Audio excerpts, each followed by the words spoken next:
Contrary to popular belief in most Western cultures, Islam is a religion that preaches peace and tolerance. Yes, Patricia.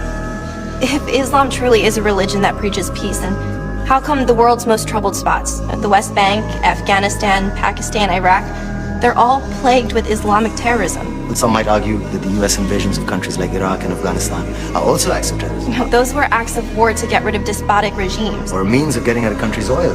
Conspiracy theories. Well, Yeah? yes, please. Go ahead, Rez. I mean, if we're talking about terrorists, the world's biggest terrorists are the white superpowers. Come on now. No, really, stop and think about it. Explain 9/11. Do you know how many people died in the Twin Towers strike? Around 3,000. And do you have any idea how many people died in the bombing of Afghanistan? Take a wild guess. More than 15,000 people died. And that's just conservative figures. About 50,000 tons of explosives were dropped on innocent civilians. Yeah, but that was because of the Taliban.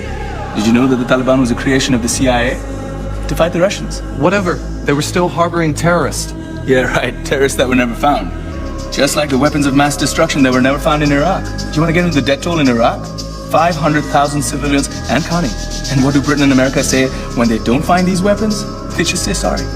And still refuse to relinquish control of these countries. What are you trying to say? What I'm trying to say is that just because you're American, wear a fancy suit, and call yourself the president, doesn't make you any less of a terrorist.